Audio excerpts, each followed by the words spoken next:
নমস্কার, আমি সম্প্রীতি বোস। আপনি দেখছেন আপডেট বাংলা ইউটিউব চ্যানেল। রইল আজকের সবচেয়ে বড় কিছু প্রধান খবর। দেখে নিন এক নজরে আজকের হেডলাইনগুলি।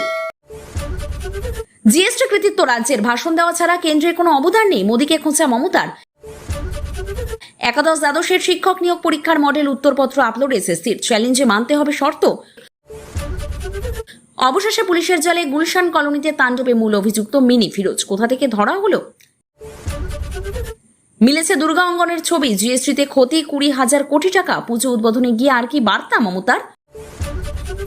ভোটের আগে জেলায় জেলায় বীরভূম মডেল, কোন দল ঠেকাতে ভরসার কোর কমিটি? কেন দুর্গাপুজোয় বারবার পুলিশের চিঠি যাচ্ছে? সন্তোষ মিত্র স্কোয়ারে মুখ খুললেন পুলিশ কমিশনার। 1 অক্টোবর থেকে নতুন চমক, বিনামূল্যে রেশন ও 1,000 টাকা নগদ। কারা পাবেন এই সুবিধা? আমিও ডায়েট করে দিতে পারি, সঠিকভাবে খাওয়া দাওয়া না করা নিয়ে নচিকেতাকে ধমক মুখ্যমন্ত্রীর। আপনাদের কাছে একটা অনুরোধ রইল, আমরা প্রতিদিন চেষ্টা করি আপনাদের জন্য সঠিক, সংক্ষিপ্ত ও নিরপেক্ষ খবর পৌঁছে দিতে। আমাদের এই ছোট্ট চেষ্টাকে যদি আপনার ভালো লাগে তাহলে দয়া করে একটা লাইক দিয়ে পাশে থাকার বার্তা দিন। আপনার এই একটা লাইকই আমাদের আগামী দিনের অনুপ্রেরণা। এবারে আসছি বিস্তারিত খবরে। জিএসটির কৃতিত্ব আসলে রাজ্যের, ভাষণ দেওয়া ছাড়া কেন্দ্রের কোনো কৃতিত্ব বা অবদানই নেই। পুজো উদ্বোধনে গিয়ে এই ভাষাতেই কেন্দ্রের বিরুদ্ধে আক্রমণ শোনালেন মুখ্যমন্ত্রী মমতা বন্দ্যোপাধ্যায়। আগামীকাল সোমবার থেকে দেশ জুড়ে নতুন জিএসটি কার্যকর করা হচ্ছে, একগুচ্ছ পণ্যের দাম কমবে। তার বক্তব্যের পরই নাম না করে পাল্টা কটাক্ষ ছুড়ে দিলেন রাজ্যের প্রশাসনিক প্রধান। তার কথায়, কাটলো টাকা আমাদের, প্রচার হচ্ছে ওদের। শুধু তাই নয়, একাধিক প্রকল্পের টাকা বকেয়া রয়েছে বলেও উল্লেখ করেন তিনি। এরপরে রাজ্যকে কোনো ক্ষতিপূরণ দেওয়া হচ্ছে না বলে মন্তব্য মুখ্যমন্ত্রী মমতা বন্দ্যোপাধ্যায়। রবিবার মহালয়ার পুণ্যতিথিতে শহরের একাধিক পুজোর উদ্বোধন করেন মুখ্যমন্ত্রী। প্রথমেই এদিন সেলিমপুর পল্লীর দুর্গাপুজোর উদ্বোধন করেন তিনি। এরপর বাবুবাগান, বান্ধব সম্মেলনী, যোধপুর পার্ক, 95 পল্লী সহ কলকাতা তথা বাংলার একাধিক পুজো ভার্চুয়ালের মাধ্যমে উদ্বোধন করেন মমতা বন্দ্যোপাধ্যায়। আর সেই মঞ্চ থেকে একদিকে যেমন বাংলা এবং বাঙালি অস্মিতাকে নষ্ট হতে দেবেন না বলে বার্তা দিলেন মুখ্যমন্ত্রী, একই সঙ্গে নয়া জিএসটি নিয়ে মোদী সরকারকে কটাক্ষ করেন তিনি। এদিন মুখ্যমন্ত্রী বলেন, বিমা থেকে জিএসটি তুলে নিতে প্রথমে আমি চিঠি লিখেছিলাম, মানুষের কষ্ট হচ্ছিল। এই কৃতিত্ব সম্পূর্ণ রাজ্যের। শুধু তাই নয়, এর জন্য রাজ্য যে ব্যাপক রাজস্ব হারাচ্ছে তা উল্লেখ করেন তিনি। মুখ্যমন্ত্রী বলেন, এজন্য রাজ্যে রাজস্ব লোকসান হচ্ছে 900 কোটি টাকা, বাদবাকি নিয়ে প্রায় 20,000 কোটি টাকার কাছাকাছি রাজস্ব ক্ষতি হচ্ছে।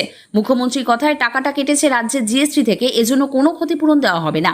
মুখ্যমন্ত্রীর অভিযোগ, বিজেপি রাজ্যগুলিকে ঘুরিয়ে টাকা দেওয়া হবে, কিন্তু 100 দিনের কাজের টাকা সহ একাধিক প্রকল্পের টাকা বকেয়া, কিন্তু এরপরেও মানুষ এতে উপকৃত হবে, তাতে তিনি খুশি বলেই জানান রাজ্যের প্রশাসনিক প্রধান। বলে রাখা প্রয়োজন, রবিবার বিকেলে মূলত জিএসটির সংশোধিত কাঠামোর কথা দেশবাসীকে জানান প্রধানমন্ত্রী মোদী। এর ফলে কতখানি উপকৃত হবে গরিব ও মধ্যবিত্ত, সে কথাও তুলে ধরেন তিনি। প্রধানমন্ত্রী বলেন, এখন থেকে শুধুমাত্র 5% এবং 18% জিএসটি থাকবে। এর ফলে বহু জিনিসের দাম কমে যাবে। পূর্ব ঘোষণা মাফিক একাদশ দ্বাদশের শিক্ষক নিয়োগ পরীক্ষার মডেল উত্তরপত্র আপলোড করল স্কুল সার্ভিস কমিশন বা এসএসসি। শনিবার এসএসসির ওয়েবসাইটে উত্তরপত্র আপলোড করা হয়েছে। এর আগে গত 16 সেপ্টেম্বর নবম দশমের শিক্ষক নিয়োগের পরীক্ষার মডেল উত্তরপত্র আপলোড করে এসএসসি। গত রবিবার সাংবাদিকদের মুখোমুখি হয়ে শিক্ষামন্ত্রী ব্রাত্য বসু জানিয়েছিলেন, 16 সেপ্টেম্বর নবম দশম এবং 20 সেপ্টেম্বর একাদশ দ্বাদশের শিক্ষক নিয়োগের মডেল প্রশ্নপত্র আপলোড করবে এসএসসি। প্রসঙ্গত, নবম দশম এবং একাদশ দ্বাদশের আপলোড করা উত্তরপত্র রবিবার থেকে চ্যালেঞ্জ করার সুযোগ পাবেন চাকরি প্রার্থীরা। আগামী 5 দিন ওয়েবসাইটেই তারা চ্যালেঞ্জ করতে পারবেন। তবে চ্যালেঞ্জ করার ক্ষেত্রে চাকরি প্রার্থীদের কয়েকটি শর্ত মানতে হবে বলেই এসএসসি জানিয়েছে। এসএসসি আগেই জানিয়েছিল, প্রার্থীদের কাছ থেকে আসা চ্যালেঞ্জগুলি খতিয়ে দেখবেন বিশেষজ্ঞ অধ্যাপক বা সংশ্লিষ্ট বিষয়ের বিশিষ্টজনেরা। চ্যালেঞ্জের জন্য অন্তত 2টো যথাযথ সাপোর্টিং ডকুমেন্ট জমা করতে হবে অনলাইনে। প্রতি উত্তর চ্যালেঞ্জের জন্য 100 টাকা করে দিতে হবে। প্রার্থীদের দেওয়া উত্তর ঠিক হলে টাকা ফেরত দেওয়া হবে বলেও এসএসসির তরফে জানানো হয়েছে। গুলশান কলোনিতে তাণ্ডবের ঘটনায় কেন অধরা মূল অভিযুক্ত? গত কয়েকদিন ধরেই এই প্রশ্ন উঠছিল। দুদিন আগে কলকাতার পুলিশ কমিশনার মনোজ ভার্মা আশ্বাস দিয়েছিলেন, খুব শিগগির অভিযুক্তরা ধরা পড়বে। তার সেই আশ্বাসে 2 দিনের মধ্যেই গুলশান কলোনিতে তাণ্ডবের ঘটনায় মূল অভিযুক্ত মোহাম্মদ ফিরোজ খান ওরফে মিনি ফিরোজকে গ্রেপ্তার করল কলকাতা পুলিশ। দিল্লি থেকে তাকে গ্রেপ্তার করা হলো। পুলিশ জানিয়েছে, গুলশান কলোনিতে তাণ্ডবে মিনি ফিরোজের বিরুদ্ধে অস্ত্র আইন সহ ভারতীয় ন্যায় সংহিতার একাধিক ধারায় অভিযোগ দায়ের হয়েছে। তার খোঁজে বিভিন্ন জায়গায় তল্লাশি চালানো হচ্ছিল।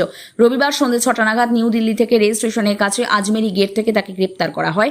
ধৃত মিনি ফিরোজকে কলকাতা আনা হচ্ছে। গত 11 সেপ্টেম্বর 2 গোষ্ঠীর সংঘর্ষে রণক্ষেত্রের চেহারা নিয়েছিল আনন্দপুরের গুলশান কলোনি। কয়েক রাউন্ড গুলিও চলে বলে অভিযোগ।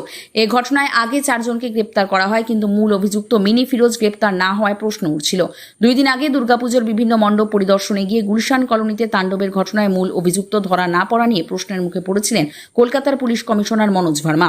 ইকবালপুরে প্রতিবাদী যুবককে খুনের ঘটনায় অভিযুক্তরা ধরা না পড়ায়ও প্রশ্ন উঠল। কণ্ঠে। সেদিন তিনি বলেছিলেন, দুটো ঘটনার ডিটেলস এখনই বলা উচিত হবে না, কারণ পুলিশ ঘটনা দুটির তদন্ত করছে। দুটি ক্ষেত্রেই খুব শিগগির রেজাল্ট আসবে। ক্রিমিনাল যত বড়ই হোক, গ্রেপ্তার হবেই। কলকাতার পুলিশ কমিশনার সেই মন্তব্যের 2 দিনের মাথায় গুলশান কলোনিতে তাণ্ডবে মূল অভিযুক্তকে গ্রেপ্তার করল পুলিশ। বিকাল 5টায় জিএসটি নিয়ে জাতির উদ্দেশ্যে ভাষণ দিলেন প্রধানমন্ত্রী নরেন্দ্র মোদী। আর ঠিক তার ঘণ্টা দেড়েকে পরেই রাজ্যের মুখ্যমন্ত্রী মমতা বন্দ্যোপাধ্যায়ের মুখেও শোনা গেল সেই জিএসটির কথা। রাজ্যের ক্ষেত্রে আর্থিক ক্ষতি সত্ত্বেও মানুষের স্বার্থে নতুন কাঠামোয় সায় দিয়েছেন তিনি। শনিবার থেকেই প্যান্ডেল উদ্বোধনে বেরিয়ে পড়েছেন মুখ্যমন্ত্রী। মহালয়ার পুজো নয়, তিনি উদ্বোধন করেছেন প্যান্ডেল, কিন্তু মহালয়ার দিন শারদোৎসবের উদ্বোধনে রবিবার চেতলা অগ্রণীতে চলে যান তিনি। পুজোর আনন্দের পাশাপাশি মুখ্যমন্ত্রীর মুখে শোনা যায় জিএসটির কথাও। এদিন তিনি বলেন, যে যাই বলুক, এটা কাচের মতো স্বচ্ছ যে কুটির ও অনুসারী শিল্পে আমরা 1 নম্বরে।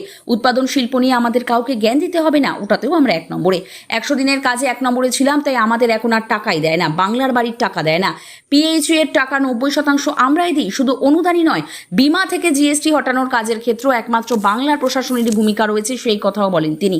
মুখ্যমন্ত্রীর কথায় বিমাতে জিএসটি নেওয়া হবে না, মুখ্যমন্ত্রীর কথায় বিমাতে জিএসটি নেওয়া যাবে না, এই মর্মে ভারতবর্ষে প্রথম চিঠিটা লিখেছিলাম আমি। আমাদের অর্থমন্ত্রী জিএসটি কাউন্সিলের বৈঠকে তা নিয়ে লড়াই করেছিলেন। তবে এখন যখন এটা লাগু হলো, তারপরেও তাতে কিন্তু কেন্দ্রের কোনো অবদান নেই। এই নিয়ম আনতে গিয়ে আমাদের 20,000 কোটি টাকা ক্ষতি হয়ে গেল। অন্য সকল রাজ্যগুলোরও হয়েছে, কিন্তু তারা তো ঘুরপথে পেয়ে যাবে, আমরা তো পাবো না। আমাদের 1,92,000 কোটি টাকা এখনো দেয়নি। এদিন বাঙালি অস্মিতা নিয়েও সরব হন মুখ্যমন্ত্রী। বাঙালি পরিযায়ী শ্রমিক দেখলে আক্রমণ করছে বলে বিজেপির দিকে অভিযোগ তোলেন তিনি। তার কথায়, বাংলায় কথা বলা পরিযায়ী শ্রমিক দেখলেই হলো হোটেলে ঢুকতে দেবে না, কাজ করতে দেবে না, অত্যাচার করবে। কেন? আমরা তো হিন্দিভাষী দেখলে এমন আচরণ করি না, আমাদের এখানে কেউ আচরণ করে না। পাশাপাশি জগন্নাথ ধামের পর দুর্গা অঙ্গন তৈরির কাজও অনেকটা এগিয়ে গিয়েছে বলেই জানান তিনি। মমতার কথায়, আমরা দুর্গা অঙ্গন তৈরি করছি, জমি পাওয়া গিয়েছে, একটা ট্রাস্টও গঠন করা হয়েছে। 1 অক্টোবর 2025 থেকে দেশের দরিদ্র শ্রেণীর মানুষদের জন্য আসতে চলেছে এক বড় সুখবর। নতুন নিয়ম অনুযায়ী শুধুমাত্র বিনামূল্যে রেশনই নয়, এবার থেকে রেশন কার্ডধারীরা প্রতি মাসে পাবেন নগদ 1,000 টাকা। এই যুগান্তকারী পদক্ষেপের লক্ষ্য দরিদ্র জনগণের জীবনযাত্রা মান উন্নত করা। এই সুবিধাটি সকল রেশন কার্ডধারীর জন্য নয়, এটি মূলত সেই সমস্ত বিপিএল রেশন কার্ডধারী পরিবারের জন্য প্রযোজ্য যাদের বার্ষিক আয় 2 লক্ষ টাকার কম। সরকারের এই আর্থিক সহায়তা সরাসরি উপভোক্তার ব্যাংক অ্যাকাউন্টে ডিজিটাল মাধ্যমে পৌঁছে যাবে, যাতে কোনো রকম দুর্নীতি বা মধ্যস্থতারিতার হস্তক্ষেপ না থাকে। কিভাবে মিলবে এই টাকা? এই নতুন প্রকল্পের সুবিধা পেতে হলে আলাদা করে কোনো আবেদন করতে হবে না। বিপিএল তালিকাভুক্ত পরিবারগুলিকে সরকার স্বয়ংক্রিয়ভাবে চিহ্নিত করবে এবং তাদের ব্যাংক অ্যাকাউন্টে টাকা পাঠিয়ে দেবে। তবে সুবিধাভোগীদের নিশ্চিত করতে হবে যে তাদের রেশন কার্ডের সঙ্গে ব্যাংক অ্যাকাউন্ট এবং অন্যান্য গুরুত্বপূর্ণ তথ্য সঠিকভাবে আপডেট করা আছে। এই বিষয়ে কোনো সমস্যা হলে নিকটবর্তী রেশন দোকানে যোগাযোগ করার পরামর্শও দেওয়া হয়েছে। রাজ্য ভেদে বাস্তবায়ন। এই নতুন নিয়মটি 1 অক্টোবর থেকে কার্যকর হবে এবং বিভিন্ন রাজ্য তাদের নিজস্ব পরিকাঠামো অনুযায়ী এটি বাস্তবায়ন করবে। এই উদ্যোগের মাধ্যমে সরকার খাদ্য নিরাপত্তা এবং আর্থিক সহায়তা নিশ্চিত করতে চাইছে, যাতে দেশের কোনো দরিদ্র মানুষ নিত্য প্রয়োজনীয় চাহিদা পূরণের সমস্যার মুখে না পড়েন। পুজোর ঢাকে কাঠি পড়ে গিয়েছে, আকাশ বাতাস জানান দিচ্ছে মা আসছেন। মহালয়ার ভোরে বীরেন্দ্র কৃষ্ণ ভদ্রের কণ্ঠে ইতিমধ্যেই চণ্ডীপাঠ শুনে বাঙালির শারদীয়ার শুভ সূচনা হয়ে গিয়েছে। এর মধ্যেই শহরে নানা ক্লাবের পুজোর উদ্বোধনে সারছেন মুখ্যমন্ত্রী মমতা বন্দ্যোপাধ্যায়। এই উদ্বোধনের মঞ্চে পুজোর আগে নিজের ডায়েট ফাঁস করলেন মুখ্যমন্ত্রী। পাশাপাশি নচিকেতা চক্রবর্তীকে সঠিকভাবে খাওয়া দাওয়া না করার জন্য ধমকও দিলেন। এই প্রসঙ্গে মুখ্যমন্ত্রীকে বলতে শোনা যায়, নচি একটু খাওয়া দাওয়া করো। তারপর দর্শকদের দিকে তাকিয়ে বলেন, আপনারা তো চান ও বেঁচে থাকুক, প্রতি বছর এসে গান করুক। শরীরটা যদি ঠিক না রাখে তাহলে কিভাবে হবে? আমাকে বললে আমি তোর ডায়েটটা করে দিতে পারি। কথা শুনে না। এরপর তিনি ফের গায়কের দিকে চেয়ে বলেন, আর কত রোগা হবে? ঠিকমতো খাওয়া দাওয়া করো, তোমার প্রোটিন খেতে হবে, তোমার হিমোগ্লোবিনও কম। তারপর মুখ্যমন্ত্রী নিজের কথা বলেন, আমারও হিমোগ্লোবিন একটু কম আছে, তবে আমার সময় হয় না। সকালে বেরিয়ে গিয়ে রাতে বাড়ি ঢুকলে 3 বেলা খাবার তো খেতেই পারি না, 1 বেলা খেতে পাই। আর ভাত রুটি তো আমি খাই না প্রায় 20 বছর হয়ে গিয়েছে। আমি অল্প অল্প খাই, তাও কিন্তু আমি আমার মতন করে চলি। তারপর তিনি ফের নচিকেতাকে উদ্দেশ্য করে বলে, কিন্তু তুমি তোমার মতো করে চলতে পারো না। তারপর তিনি ফের দর্শকদের উদ্দেশ্যে বলেন, সেই জন্য বলবো আপনারা সকলে সুস্থ থেকে যা ইচ্ছে করুন, একটু হাঁটাচলা করুন, একটু ঘোরাঘুরি করুন। আমি প্রাণায়াম করি, ব্যায়াম করি। সকালবেলা আমি নিজের জন্য 1 ঘন্টা রাখি। সকালবেলা ঘুম থেকে উঠে আগে যোগ ব্যায়াম করে ঠাকুরকে জল দিই, তারপর চা খাই। কিছুই না, এগুলো ছোটখাটো কাজ, কিন্তু তাতে শরীর ভালো থাকে। সব রকমভাবে সুস্থ থাকুন, মানসিকভাবে, শারীরিকভাবে। স্ট্রেস কমান। স্বাস্থ্য থাকলে সম্পদ আসবেই, স্বাস্থ্য ভালো না থাকলে কিছুই হবে না। তারপর তিনি সাম্প্রতিক সময় তারকাদের অকাল প্রয়াণ প্রসঙ্গে স্বাস্থ্যের প্রসঙ্গ টেনে বলেন, দেখলেন তো আমাদের কত তারকার মৃত্যু হয়েছে, আমি 2-3 জনকে দেখলাম। এমন কিছু করা উচিত যাতে শরীর ভালো থাকে। এরপর শেষ হয়ে তিনি সকলকে পুজোর শুভেচ্ছাও জানান। প্রিয় দর্শক, নিয়মিত সঠিক খবরগুলির সঠিক টাইমে পেতে সাবস্ক্রাইব করুন আপডেট বাংলা চ্যানেলটিকে। ধন্যবাদ।